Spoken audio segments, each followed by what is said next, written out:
ngayon gagawa kami ng kaibigan ko ng ginatang bilo-bilo na hindi kompleto yung sahog. So, ito yung mga sahog namin na gagamitin. Meron kaming mais, tapos green sago, flour, and then coconut milk, at saka yung vanilla essence, and then brown sugar. Yan!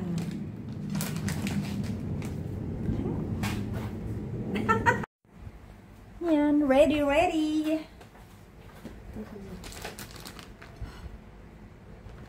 Sieve natin. Sieve. Bali yung glutinous rice is 2 cups. 2 cups. Hirap mo po siya.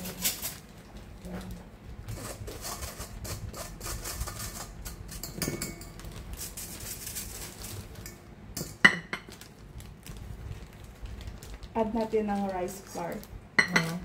Bali yung portion niya is 2:1. Okay. 2 glutinous rice and 1 rice flour.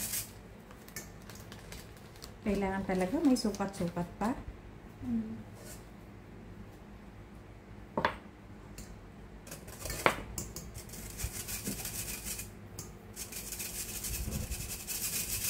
Okay.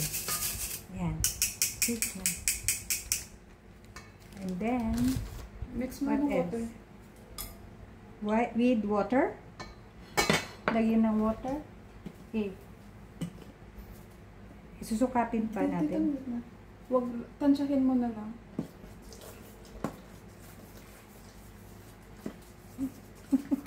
Parang first time nagluluto ng bilo-bilo.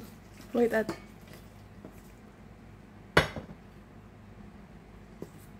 Ayan, continue na. Okay. Lagyan natin ng water. Ang flour.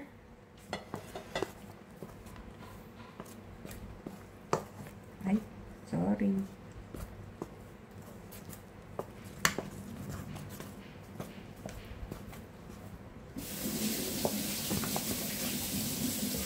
Nagdagan ko pa ng tubig na. Huwag masyado. Dapat dry siya, hindi siya yung basang-basa. Pwede na lang kaya kamay ang gamitin. Okay, I will wash my hand first. Pwede naman yan. Ito, yung kitchen towel. Diba lang?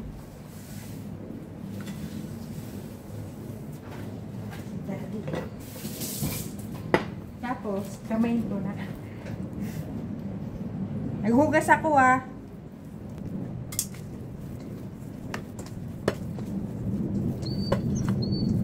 Parang just nice.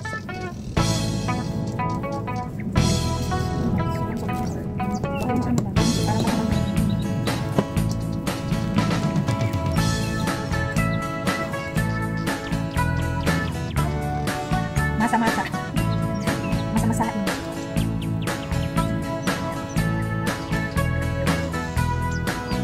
Wala kong sila kaya mag-gawin. Ang alam ko lang kumain.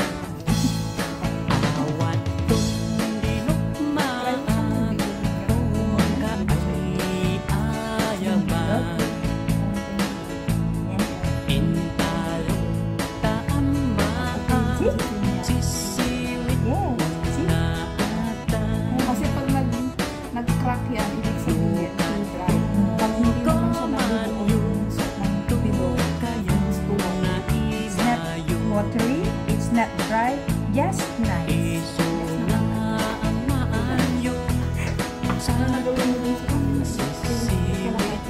Half-half. Half-half. Parang ano to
Kami lang mga dalawang bata ang kasama ko dito sa bahay. Tapos siya, yung talaga yung kasama niya. So, meron kami time para naisipan namin yung kahit lang yung sahog, okay na yung at least kaya. Aga-aga. Konsumin mo na lang. This is blue.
So, eto na yung finished product. Oh, nabilog-bilog na namin yung, ano ba to? Flour. Oh, tapos yung ibang ingredients, ayan, na-prepare na rin.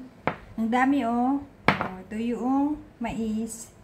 Okay. So, ngayon nagpapakulo na ako ng tubig. Okay, so guys, ilagay na namin ang bilo-bilo, pero hindi namin alam kung anong una dito, yung kataba o ito o ano, ewan, basta bahala na si Batman. Yan.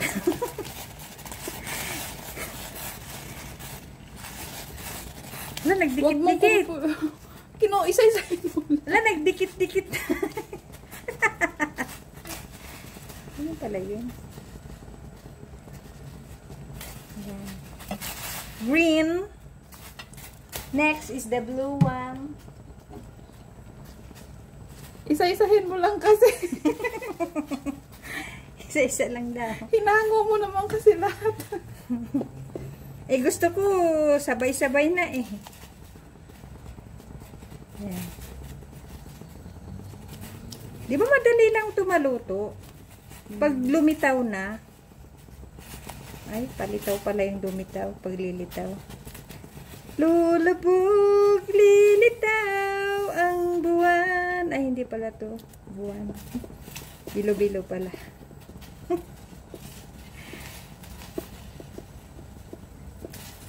Ang ginagawa natin. Okay, let's see it. What's next? Haluin ko ba? Wala, dumikit. Dahan-dahan lang ba kasi mabasag. Basag. And then, put the sago. Sago green. Yan. Tapos hanguin mo ng paunti-unti para hindi siya magbuo-buo sa baba.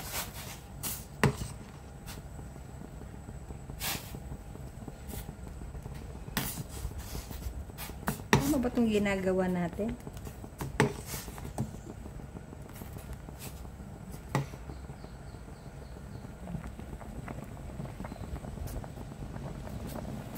Wow, so cute. Next is the corn.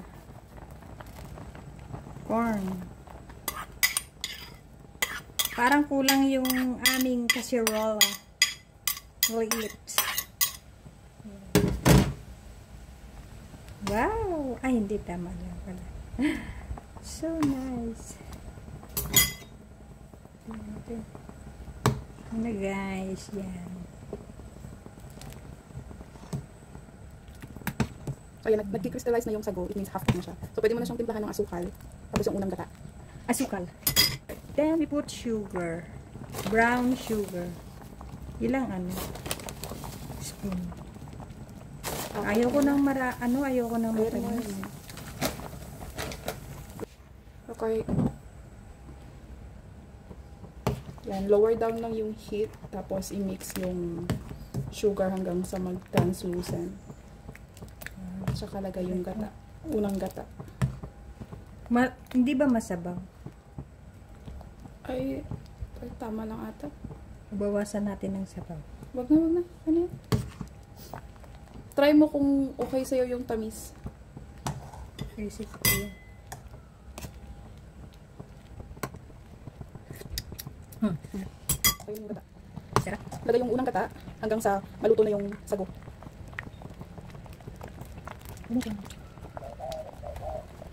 Maapaw.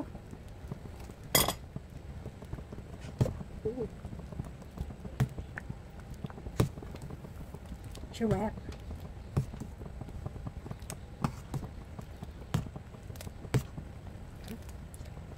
Ata. Ayan mo siya. Ay. Ito na yung aming bilo-bilo. Ginatang bilo-bilo. Okay na.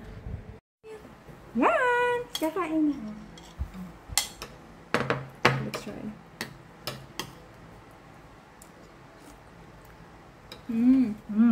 Yummy.